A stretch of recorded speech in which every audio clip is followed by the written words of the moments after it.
चिन्ह पिता पुत्र पवित्रात्मा के नाम पर आमीन। धन्यवाद धन्यवाद धन्यवाद। हे पिता परमेश्वर, पवित्र आत्मा, प्रभु यीशु मसीह, हम आपकी स्तुति आराधना महिमा प्रशंसा बड़ाई करते हैं पिता, आपकी जय जयकार करते हैं प्रभु। आपको धन्यवाद धन्यवाद धन्यवाद देते हैं, राजाओं के राजा प्रभुओं के प्रभु प्रभु यीशु मसीह, पिछली रात के लिए, आज के दिन के लिए, इस साम्राज्य के लिए पिता हम धन्यवाद देते हैं कि आपने अब तक हमें जीवित, सुरक्षित और अचानक मरण से बचाया, हर अप्रिय घटना से, हर दुर्घटना से, हर एक्सीडेंट महामारी से बचाया, उसके लिए धन्यवाद पिता। आज जितना वचन परमेश्वर आज हम बोले पढ़े सुने परमेश्वर, हर एक वचन से हम एक बात सीखे परमेश्वर, ताकि हम कभी भी किसी उस बात में ना फंसे जो आपके विरोध में हो परमेश्वर। पिता हम प्रार्थना करते हैं, हमारे जीवन को बहुतायत से आशीषों से भरिए प्रभु। मेरे मुख पर पहरा बिठाइए, मेरे होठों के द्वार की रखवाली कीजिए। आज बोलने वाला मैं नहीं वरन आप स्वयं मुझ में होकर अपने वचनों के द्वारा आप बातचीत करें, ताकि आज का हर एक वचन आपके कहे अनुसार हो, पवित्र और खरा वचन हो परमेश्वर, और हमारे जीवन को बहुतायत से ब्लेस कर सके। हर एक बात परमेश्वर अपने भेद के साथ हम पर प्रकट करें। सारी बातों को आपके चरणों में रखते हुए प्रार्थना विनती यीशु के नाम पर मांगता हूँ प्रभु। मेरे मुख पर पहरा बिठाइए, मेरे होठों के द्वार की रखवाली कीजिए। आमीन आमीन आमीन।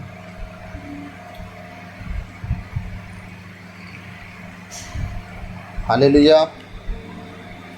आप सबको मैंने जैसे कहा था कि कल मैं आप लोग को विधि विवरण ग्रंथ अध्याय 11 पद संख्या 6 का प्रकाशन आपको बाद में बताऊंगा, क्योंकि ये 2 भाग में वचन है, तो 2 भाग में सिखाऊंगा। 2 बल्कि 3 हो सकता है, वो भी बात अलग है, लेकिन 2 भाग में तो तय है, तो हो सकता है। और मैं कोशिश करूंगा थोड़ा शॉर्टकट में आपको समझा सकूं।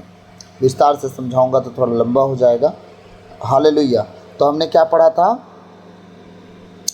विधि विवरण ग्रंथ अध्याय 11 पद संख्या 6-7। तो मैं बोला था 7 आपको बाद में बताऊंगा, पहले 6 को समझाऊंगा।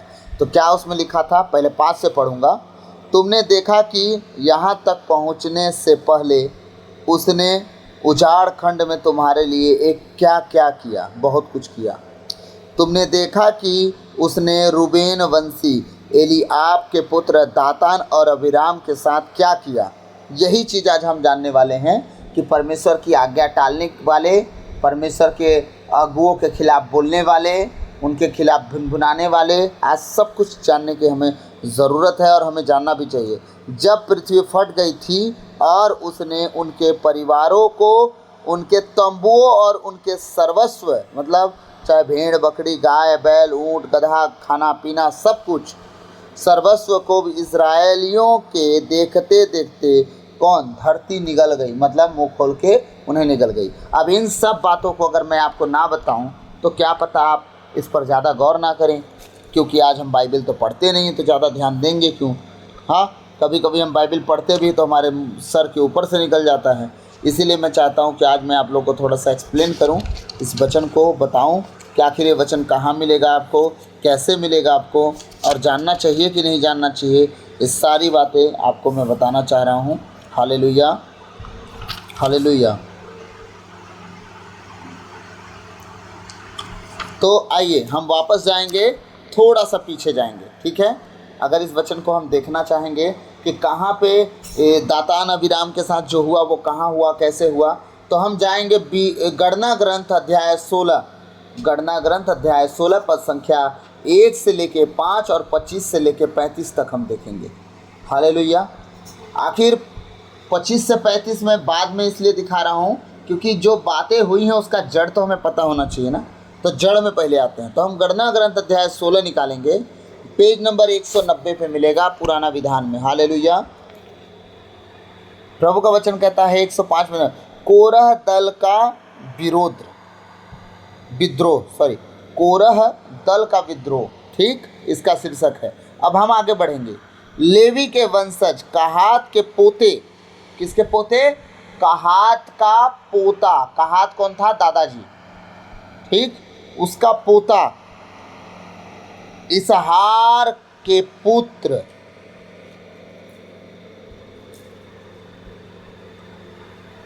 कहात के पोते इसहार। अब कहात का पोता कौन था और कहात का बेटा कौन था, ये जानिए पहले। कहात का बेटा था इसहार और उसका पोता था कोरह, ठीक है, उसका नाम था कोरह। एलियाब के पुत्र दातान और अबीराम तथा रूबेन के वंश वंशज पेलेत के पुत्र ओन ने, कितने लोग हो गए, कितने लोग हो गए, जल्दी समझिएगा। कोरह हो गया, एलियाब के पुत्र दातान 2 हो गए, कोरह दातान अबीराम 3 हो गए, रूबेन के वंश में पेलेत के पुत्र ओन 4 हो गए। ठीक, कौन कौन, कोरह, दातान, अबीराम, ओन, पेलेत। ठीक है, इतने लोग हो गए, 4 जन हो गए। अन्य 250 इजरायलियों के साथ जो समुदाय के प्रतिष्ठित नेता और सभापद थे, मूसा के विरुद्ध विद्रोह किया। किसके विरुद्ध, मूसा के विरुद्ध। उस समय मूसा किसके बराबर था, आज के फादर और आज के सिस्टर के समान। उस समय अगुवाई परमेश्वर किसके हाथ में दिया था, मूसा के। आज परमेश्वर किसके हाथ में दिया है, हमारे father sister brother, pastor, profit, जो भी कह लीजिए, उन लोग के हाथ में अगुवाई दिया है। अब ये 250 लोग और प्रतिष्ठित लोग, जिसको हम एल्डर बोल सकते हैं, आज चर्च के एल्डर होते हैं और अध्यक्ष होते हैं, ये सब प्रतिष्ठित लोग 250 और मिल गए मूसा के विरुद्ध हो लिए, उन चारों की बात मान के, कोरह, दातान, अबीराम और वो पेलेत के ओन सॉरी पेलेत नहीं, ओन, ये चारों के बहकावे में 250 लोग और हो गए इजरायली लोग। अब क्या कर रहे हैं, मूसा के विरुद्ध में कुड़कुड़ाना शुरू कर दिए। मूसा कभी किसी से कुछ लिया था, नहीं लिया। कभी कहा कि तुम मेरे लिए सोना का महल बना के दे दो, भले वो लोग बैल बना लिए, लेकिन मूसा को नहीं दिए थे। बैल बना के इजरायली भले पूज लिए उसको, लेकिन मूसा को नहीं दिए, हारून को नहीं दिए, मरियम को नहीं दिए। और उन्हीं का सोना पीस के पिला भी दिया और नदी में फेंक दिया, समुद्र में। अब वो लोग भुनभुनाना शुरू कर दिए, ध्यान से समझिएगा। उसके विरुद्ध, मूसा के विरुद्ध विद्रोह किया। वे एकत्रित होकर मूसा और हारून का विरोध करने आए। एकत्रित, एक साथ होकर मूसा का विरोध करने आ गए, सब मिलके। 250 लोगों, कितने हो गए, 254 लोग। ठीक है, ध्यान से समझिएगा। 254 लोग मूसा का विरोध करने आए और बोले, बहुत हुआ, सारा समुदाय और उसके सब सदस्य पवित्र हैं। तुम्हें बलिदान करने की जरूरत नहीं है, तुम्हें भेंट चढ़ाने की जरूरत नहीं है, तुम मिस्सा पूजा करने की जरूरत नहीं है ना। मिस्सा पूजा के पास जाके तुम्हें बलिदान करने की जरूरत नहीं है। सारी समुदाय पवित्र है, तुम्हारे कहने से होम बलिदान की जरूरत नहीं है, सब पवित्र है। ठीक है, बहुत हुआ, सारा समुदाय उसके सब सदस्य पवित्र हैं, क्योंकि प्रभु उनके बीच है। ठीक, प्रभु उनके बीच है, क्योंकि बादल का खंभा और आग का खंभा उनके साथ चल रहा था। हम गीत गाए ना अभी, बादल के खंभे तुझे आराधना, आग के खंभे तुझे आराधना, क्योंकि परमेश्वर उनके बीच में बादल के खंभे और आग के खंभे के द्वारा अगुवाई करता था, उनको चलने का नेतृत्व करता था। हालेलुया, क्योंकि प्रभु उनके बीच है। आप अपने को प्रभु के समुदाय से बड़ा क्यों समझते हैं? मूसा से बोला जा रहा है कि आप अपने आप को प्रभु के समुदाय से बढ़ के क्यों समझते हैं। मतलब समुदाय का कहना ये था, फादर होगे तुम अपने लिए, ठीक है, सिस्टर होगी तुम अपने लिए, हम बड़े हैं, समुदाय बड़ा है, हम जो कहेंगे तुम्हें मानना पड़ेगा। और फादर और सिस्टर के मुंह से एक चीज निकल जाए तो कि तुम्हारा सर्वनाश निश्चित है, कहानी खत्म। क्योंकि जब घमंड आता है तो सर्वनाश लेके आता है। और जिस दिन अगर कोई परमेश्वर का अभिषिक्त इस बात को रख दिया ना, गए तुम, तुम्हारा कहानी खत्म, कुछ बचेगा नहीं तुम में, ना तुम्हारे घर खानदान में, सब गायब हो जाएगा। इसलिए याद रखना, हमेशा आशीष की लालसा रखना, भूखे बच्चों की तरह। कभी भी आप ऐसा काम मत करो कि मुंह से, हृदय से, परमेश्वर हृदय जांचने वाला परमेश्वर है। अगर किसी के हृदय से अगर श्राप निकल गया ना, कहानी खत्म, आप बचोगे इसके जीवन में तबाह होके और कुछ नहीं बचेगा। हालेलुया। आप अपने को प्रभु के समुदाय से बड़ा क्यों समझते हैं? चौथा और पांचवा वचन क्या कह रहा है? यह सुनकर मूसा ने सिर नीचे झुका लिया और कोरह और उसके पूरे दल को उत्तर देते हुए कहा, कल सुबह, अब वो क्या कह रहा है, कल सुबह प्रभु निपटारा कर देगा कि उसका कौन अपना है और कौन इतना पवित्र है कि वह उसे अपने पास तक आने दे, और वह जिसे चुनेगा उसे अपने पास तक आने देगा। हालेलुया। मूसा से जब ये बात कही गई कि तू समुदाय से खुद को क्यों बड़ा समझता है, तेरा इतना भाव बढ़ गया है, जब मर्जी आता है जो बोलता है। अब वो सोचते थे मूसा अपनी बुद्धि लगा रहा है। मूसा सर झुका लिया उनके सामने कि भाई ठीक है, अगर मैं गलत हूँ तो कल साबित हो जाएगा।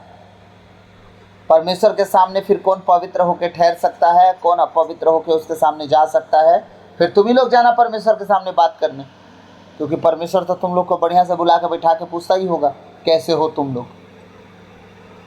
मैं तो नाटक करने जाता हूँ मोरिया पर्वत पर, होरेब पर जाता हूँ, मोरिया पर जाता हूँ, जहाँ भी जाता हूँ, सीनै पर्वत पर है, जहाँ भी मान लीजिए मूसा से परमेश्वर मिला, जहाँ भी बुलाता था तो मजाक करने के लिए बुला रहा होगा कि तू आता चले जा। तो ठीक है, अगर परमेश्वर मेरे से नहीं मिला और मैं पवित्र नहीं ठहरा उसकी नज़र में, तो दिख जाएगा कल कौन पवित्र है, कौन लायक है, कौन महायाजक के लायक है, कौन परमेश्वर की आज्ञाओं के अनुसार चलने लायक है, कौन इजराइलियों का न्याय करने के लिए अगुआ ठहराया, वो सब कुछ परमेश्वर कल न्याय कर देगा। अब आते हैं हम गणना ग्रंथ अध्याय 16 के 25 से लेकर 35 वचन में, जो मैंने आपको विधि विवरण ग्रंथ अध्याय 11 पद संख्या 5 को पढ़ाया था। अब उसके 6 को जो पढ़ाया था उसके मेन पॉइंट पे हम आ रहे हैं। कोरह, अबीराम, दातान, वो जो भूमि की बात हुई थी, मैं फिर से पढ़ के आपको सुना दे रहा हूँ ताकि आप कंफ्यूज ना हो। हालेलुया। 11 वचन के 6वां वचन को, गणना विधि विवरण ग्रंथ अध्याय 11 का 6, तुमने देखा कि उसने रूबेन वंशी एलियाब के पुत्र दातान और अबीराम के साथ क्या किया जब पृथ्वी फट गई थी, और उसने उनके परिवारों को, उनके तंबुओं और उनके सर्वस्व को इजराइलियों के देखते देखते निगल लिया। ठीक है, हम फिर वहाँ आते हैं वापस। तो मैं मूसा की बातें क्यों बताया, आपको कैसे पता चलता अगर मैं ये बता देता कि हाँ डायरेक्ट में बोल देता हाँ परमेश्वर गुस्साया, तहाँ फिर धरती फटी और सारे लोग धरती में समा गए। अरे गुस्सा का कारण तो पहले मैं आप लोग को बता लूँ, इसीलिए मैं गणना ग्रंथ 16 अध्याय 1 से 5 पढ़ के सुनाया। अब आते हैं हम पॉइंट पे। हालेलुया, प्रभु की स्तुति हो। वचन कह रहा है 16 अध्याय, गणना ग्रंथ 16 अध्याय 25 से लेके 35 तक जब हम जाएंगे, इसके बाद मूसा उठकर दातान और अबीराम के पास गया, इज़राइल के नेता भी उसके पीछे हो लिए। तब उसने समुदाय को संबोधित करते हुए कहा, क्या कहा, समुदाय को संबोधित करने का मतलब समुदाय गुस्सा में था। दातान अबीराम का छुट्टी होने वाला था, कोरह और ओन का भी कल्याण हो जाता, और ये लोग सब मिलके मार डालते। कितने लोग थे मालूम है ना, मूसा की बात मानते थे ये लोग 254 मिलके भड़का रहे थे सब लोग को। हाँ, और क्या कह रहा है प्रभु का दास, वचन क्या कह रहा है, समुदाय को संबोधित करते हुए कहा। संबोधित का मतलब वो भड़के हुए लोग गुस्से में थे। अब वो कह रहा है रुको रुको रुको रुको रुको, शांत रहो शांत रहो शांत रहो, संबोधित कर रहा है, शांत रहो शांत रहो। हाँ, हालेलुया। क्या कहा, इन दुष्ट आदमियों के तंबुओं से दूर हो जाओ। और वो लोग कहाँ चले गए थे, अबीराम दातान को पीटने गए थे। अब क्या कह रहा है मूसा, इन दुष्ट आदमियों के तंबुओं से, इनके तंबू मतलब आज परमेश्वर ऐसा न्याय करेगा जो सोच से परे होगा, तब वो परमेश्वर न्याय किया। अगर हम किए तो मतलब, हालेलुया, अगर हम न्याय करेंगे तो अलग होगा, मनुष्य रीति से होगा, अगर परमेश्वर करेगा तो आज अजूबा होगा। इन दुष्ट आदमियों के तंबुओं से दूर हो जाओ, इनके किसी भी सामान का स्पर्श न करो, कोई सामान मत छूना इनका गलती से भी। क्यों, आगे पता चल जाएगा, नहीं तो इनके सब पापों के कारण तुम्हारा भी विनाश हो जाएगा। जितने पाप में ये फंसे हैं उनके कारण तुम उनके सहयोगी बन जाओ। इससे अच्छा पहले क्या करो, उन सारी चीज़ों से दूर हो जाओ, जो इनके पास है, इनकी वस्तुएं हैं, इनकी चीज़ें हैं, नहीं तुम भी इनके पाप के कारण बन जाओगे। श्राप ऐसे ट्रांसफ़र होती है। क्यों परमेश्वर ने कहा है तुम व्यभिचार न करना। अगर तुम व्यभिचार करते हो किसी पराई स्त्री के साथ, जब तुम इस एक तन हो, तो मतलब व्यभिचार करते हो तुम एक तन हो जाते हो। अब एक तन का मतलब क्या? उसके श्राप, उसके कर्ज, लाखों हजारों आदमी, 100 200 50 जितने आदमियों के साथ उसका संसर्ग रहा होगा, वो उसके श्रापों को ली होगी। अब अपने श्रापों को तुम्हें ट्रांसफ़र कर रही है, वो तुम्हें बांट रही है अपने जीवन से, अपने विचारों से, अपने शरीर से, अपने देह प्राण आत्मा से, आने वाली बीमारियों से, सब तुमको बांट रही है, सब तुमको दे रही है। इसीलिए व्यभिचार ना करो, न पुरुष से न स्त्री से, दोनों के श्राप एक दूसरे में चले जाएंगे। उनके कर्ज, उनके श्राप, उनके मूर्ति पूजा, उनके व्यभिचार सब तुम में इम्पार्ट होंगे। हालेलुया। अब मूसा क्या कर रहा है? इनकी कोई वस्तु न छूना, कहीं ऐसा ना हो कि इनके वस्तुओं को स्पर्श करने के चक्कर में तुम्हारा विनाश हो जाए। तब लोग कोरह, तातान, अबीराम और अबीराम के तंबुओं से अलग हो गए। कौन? जो गुस्से में थे, सब उसके तंबुओं को छोड़ के अलग हो गए। हालेलुया। दातान और अबीराम निकलकर अपनी पत्नियों और अपने छोटे बड़े बच्चों के साथ अपने तंबुओं के द्वार पर खड़े थे। अब ये लोग क्या किए? अपने अपने तंबुओं के सामने आके खड़े हो गए, अपने लड़का मेहरारू बच्चा लेके, सब लेके, पति पत्नी, हाँ सब कुछ। हालेलुया। अब वो लोग कहाँ खड़े हो गए? अपने बच्चों के साथ अपने तंबू के सामने। ठीक है। उसी समय मूसा ने कहा, अब तुम जान जाओगे कि प्रभु ने मुझे ये सब कार्य करने भेजा है और मैं अपने आप कुछ नहीं करता। अब वो प्रमाण देने के लिए तैयार हो रहा है कि अब तुम जान जाओगे कि जितनी बातें मैंने कहा, वो आज तक अपनी मर्जी से कुछ नहीं कहा। इजराइलियों के बीच में चलते चलते मैंने कुछ नहीं कहा।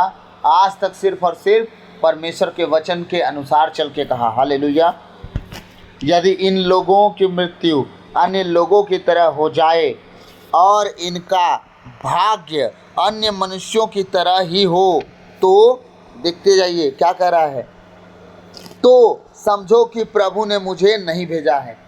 मूसा कह रहा है अगर आज ये लोगों का मृत्यु, बर्बादी, उजड़ जाना अगर आम इंसान की तरह अगर हो रहा है, आम बात, तो ये जान लेना कि सब काम मैंने अपने दिमाग से किया। हाँ, अपनी बुद्धि से किया। फादर जी आज काउंसलिंग करते हैं तो अपनी बुद्धि से किए।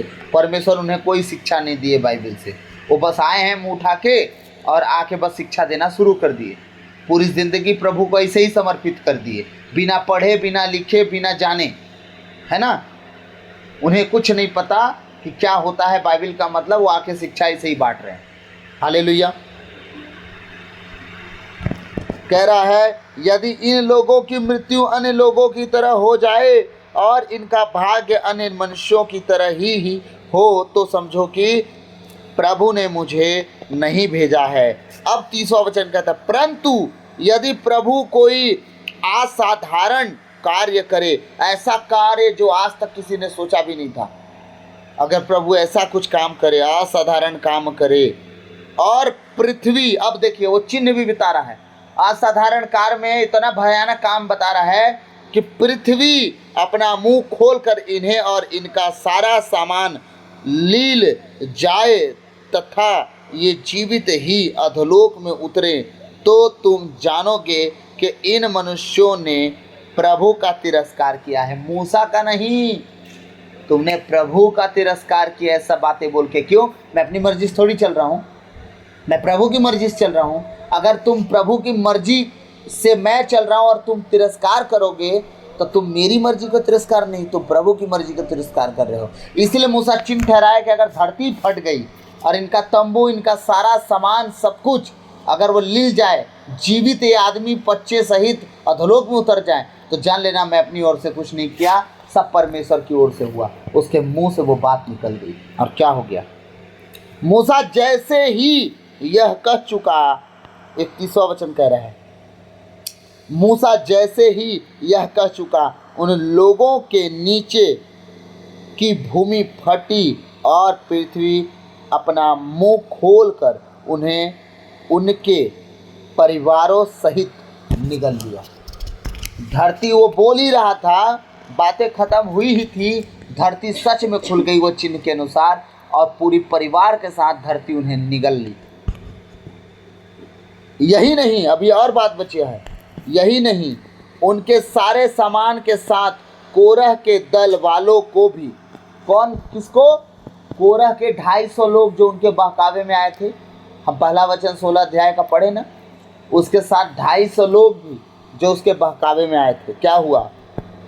उनके सारे सामान के साथ कोरह के दल वालों को भी वे अपने परिवारों के साथ जीवित ही अधोलोक में उतरे। सॉरी, अभी तक कोरह, दातान, अबीराम और ओन, ये चारों के तंबू, चारों के घराने धरती में उतर गए।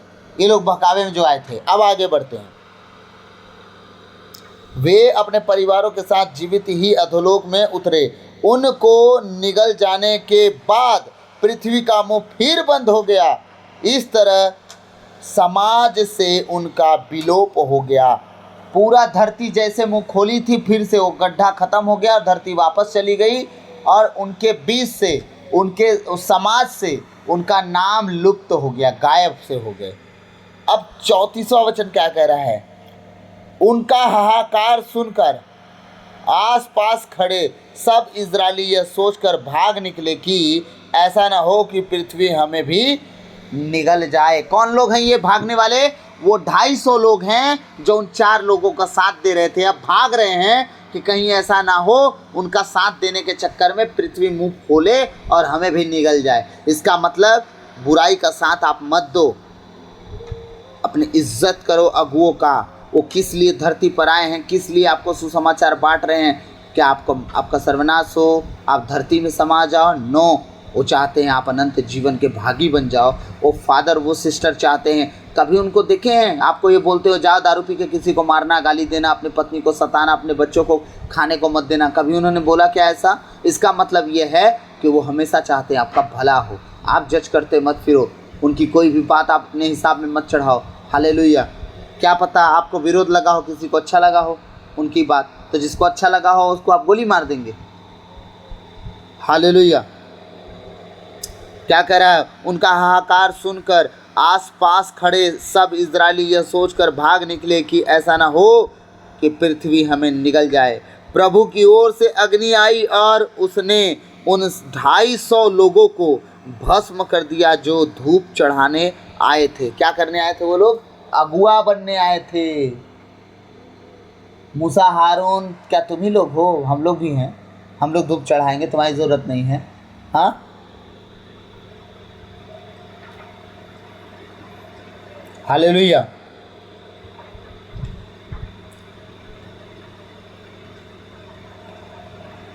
अब परमेश्वर क्या किया? उन याजकों को, जो बने थे 4 जन याजक, और उनके पीछे चलने वाले 250 अनुयायी जो प्रतिष्ठित लोग थे। चर्च में पंच लोग होते हैं, अध्यक्ष लोग होते हैं, एल्डर लोग होते हैं, उसी तरह के लोग 250 लोग उन चारों के साथ घूम रहे थे। क्या हुआ? उन्हें तो धरती लोप कर गई, लेकिन ये 250 लोग जब भागना शुरू किए, परमेश्वर की ओर से आग निकली और इन्हें क्या कर दी? जलाकर ख़त्म कर दी। इसीलिए मेरे माता पिता और भाई बहनों, आज के बाद कभी भी गलती से परमेश्वर के लोगों के विरुद्ध में और उसके वचन के विरुद्ध में कभी भी अपनी बुद्धि लगा के जीवन ना जिएं। हमेशा याद रखें कि परमेश्वर आपके बीच में उन्हें इसलिए भेजा है कि आप अपनी कमी घटियों से बाहर निकलें, आपकी वो काउंसलिंग कर दें, आपकी जीवन की हर एक कमी घटी परिस्थिति को आपको दिखाएं, बताएं और आप मन फिराएं। आपका काम सिर्फ यही है कि आप मन फिराएं, अपने गलती गुनाहों से लौटें, प्रभु की ओर लौटें, प्रभु के वचनों की ओर लौटें और हर एक परिस्थिति में अपनी कमी घटी को छोड़ के प्रभु के कहे अनुसार जीवन जिए, ताकि आप बचे, आपका घराना बचाया जाए। आमीन। तो प्रभु आज के इन वचनों के द्वारा आप सबको आशीष दे। आमीन। और कल हम देखेंगे, इसका छोटा सा भाग रह गया है जो हम पहले देख चुके हैं। वो क्या है? विधि विवरण ग्रंथ अध्याय 11 का 7। ये वचन हम लास्ट में जो बोला मैंने देखूंगा, तो ये आज हम 6 का पूरा भेद देख लिए हैं। 7 मैं आपको पढ़ के सुना दे रहा हूँ। तुमने अपनी आँखों से प्रभु द्वारा किए गए इन सारे महान कार्यों को देखा है। आज मैंने दिखा दिया ना कि अभिराम, दातान, कोरह और नून के साथ और 250 लोगों के साथ क्या क्या हो गया। हालेलुया। इसी का आगे जब हम वचन में जाएंगे तो आगे का जो वचन रहेगा उसको और प्लस दूसरा वचन हम कल इसको ऐड कर देंगे। आगे का वचन रहेगा अब इसी का 24 और 25। हालेलुया। इसी का 11 अध्याय, विधि विवरण ग्रंथ अध्याय 11 पद संख्या 24 और 25 मैं आप सबके लिए पढ़ दे रहा हूँ। प्रत्येक स्थान जिस पर तुम पैर रखोगे तुम्हारा हो जाएगा। तुम्हारे देश का विस्तार उजाड़ खंड से लेबानोन तक और फरात नदी से लेकर पश्चिमी समुद्र तक होगा। तुम्हारा सामना कोई भी नहीं कर सकेगा। तुम जिस भूमि पर अपने पाँव रखोगे उस समस्त देश में प्रभु तुम्हारा ईश्वर तुम्हारे प्रति भय और आतंक उत्पन्न करेगा, जैसी उसने तुमसे प्रतिज्ञा की थी। आमीन। प्रभु इन वचनों के द्वारा हम सबको आशीष दे। आमीन। मैं इस वचन को कल एक्सप्लेन करूंगा, प्लस 12 अध्याय का 19 एक्सप्लेन करूंगा कल। यही 12 अध्याय का 19 और 28 वचन को एक्सप्लेन करूंगा और 13 अध्याय। तो कल हम लोग 2-3 अध्याय के वचन को थोड़ा थोड़ा करके इसी वचन के साथ देखेंगे। हालेलुया। आइए हम अंतिम प्रार्थना में जाएंगे। धन्यवाद धन्यवाद धन्यवाद हे पिता परमेश्वर, पवित्र आत्मा, प्रभु यीशु मसीह, हम आपकी स्तुति करते हैं, हम आपकी आराधना करते हैं, हम आपकी महिमा, प्रशंसा, बड़ाई करते हैं पिता, आपकी जय जयकार करते हैं प्रभु। आपको धन्य धन्य धन्य कहते हैं, राजाओं के राजा, प्रभुओं के प्रभु, प्रभु यीशु मसीह। पिछली रात के लिए, आज के दिन के लिए, इस शाम रात के लिए पिता हम धन्यवाद देते हैं कि आपने अब तक हमें जीवित, सुरक्षित और अचानक मरण से बचाया। हर अप्रिय घटना से, हर दुर्घटना से, हर एक्सीडेंट, महामारी से बचाया। दुनिया के न जाने कितने लोग हैं जो आज की दुनिया छोड़ चुके हैं, आज का दिन नहीं देख पाए परमेश्वर, लेकिन आपने हमें, हमारे घर परिवार समेत हमें इस दिन को दिखाया, इसके लिए धन्यवाद पिता। हम प्रार्थना करते हैं आपके हर उस बेटी के लिए परमेश्वर जो ऑनलाइन तेरा वचन सुने परमेश्वर, उनके जीवन के लिए, उनके घर परिवार के लिए, उनके मन, विचार, शरीर, प्राण, आत्मा, उनके जीवन के हर एक परिस्थिति के लिए मैं प्रार्थना करता हूँ। उनकी सारी कमी घटी को दूर कीजिएगा प्रभु। उनके जीवन में बहुतायत के आशीष से भरिएगा उन्हें। पवित्रता ही खराई उनके जीवन का हिस्सा हो। पाप गुनाह सदा दूर रहे, नम्रता, दीनता के साथ जीवन जीते जाए।